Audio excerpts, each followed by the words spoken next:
25வது கணக்குங்க. ஒரு மாயாஜால கண்காட்சி கண்டுகளிக்க 21 மாணவர்களுக்கு ரூபாய் 840 நுழைவு கட்டணமாக செலுத்தப்பட்டது.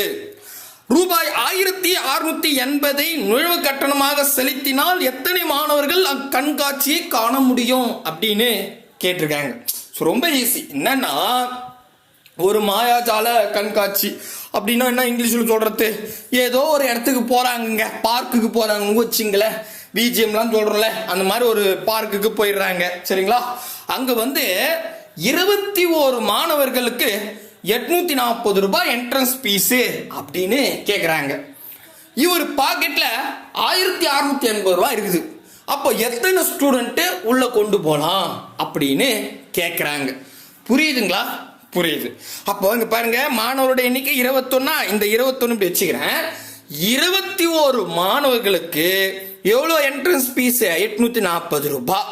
இப்ப இவர்கிட்ட 1680 ரூபாய் இவர் பாக்கெட்ல இருக்குது.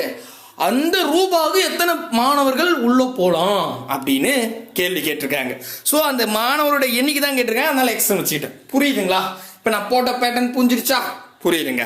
நெக்ஸ்ட் என்ன பண்ணணும் அப்படின்னா, இப்போ நீங்க தான் அந்த கண்காட்சி கூட்டு போற கைடுன்னு வச்சுப்போம். நீங்க 840 ரூபா கொடுத்தா 21 ஸ்டூடெண்ட் உள்ள அனுப்பலாம். இப்போ 840ன்றத நான் 1680 இன்க்ரீஸ் பண்றேன். கரெக்ட் தானே? அமௌண்ட் இன்க்ரீஸ் ஆகுது. ஓகே, அமௌண்ட் இன்க்ரீஸ் ஆகும்போது நல்லா பாருங்களேன், 840 பேருக்கு 21 பேர் உள்ள போலாம். அப்ப 1680 பேரு கண்டிப்பா 21 விட அதிகமான ஸ்டூடெண்ட் தான் உள்ள போக முடியும். கரெக்டா இல்லையா? கரெக்ட் தானுங்க. ஏன்னா அமௌண்ட் ஏற ஏற ஸ்டூடெண்டோட எண்ணிக்கை உள்ள போறது அதிகமா போகுது. ஆமாவா? ஆமாங்க. அப்போ ரெண்டு பக்கமும் அதிகரிக்கிற மாதிரி வந்துட்டா, சரிங்களா, ரெண்டு பக்கமும் அதிகரிக்கிற மாதிரியோ அல்லது குறையிற மாதிரியோ வந்துட்டா ஒரு கோலத்தை இப்படி போடுங்க. பாருங்க, இந்த மாதிரி ஒரு கோலத்தை போட்டுட்டு எந்த வட்டத்துல எக்ஸ் இல்ல அதை பெருக்குங்க. 21லையும் 1680 இல்ல. அப்ப இந்த 21யும் 1680 பெருக்கிறேன். எந்த வட்டத்துல எக்ஸ் இருக்குது அது அங்க இருக்கிற ஒரே ஒரு நம்பர் தான் இருக்கும். சரிங்களா?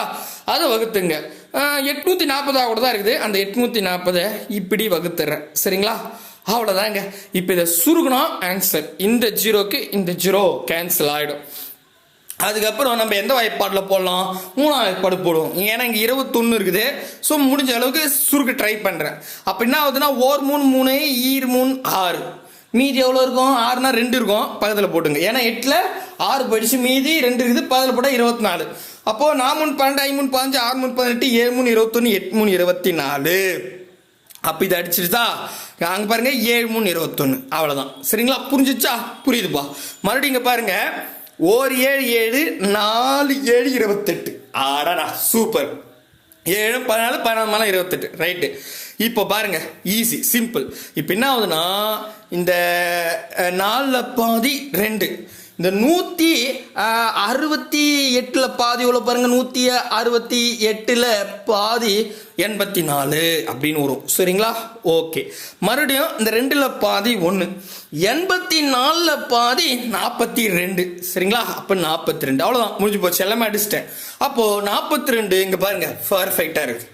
அவ்வளோதாங்க, முடிஞ்சு போச்சு. நான் அடிக்கிறதுக்கு கொஞ்சம் நேரம் ஆகுது. நான் 3ஆம் வாய்ப்பாடு 2ஆம் வாய்ப்பாடுன்னு போட்டேன். இன்னும் நீங்கள் பெரிய வாய்ப்பாடு தெரிஞ்சா போடுங்க, இல்லை இப்படியே போடுங்க, டக்குன்னு போட்டுடலாம். நமக்கு தேவை ஒரு 2 செகண்ட் இன்க்ரீஸ் ஆனாலும் அக்யூரேட்டாக போடணும். சரிங்களா? புரியும் நம்புறேன். நம்புங்க.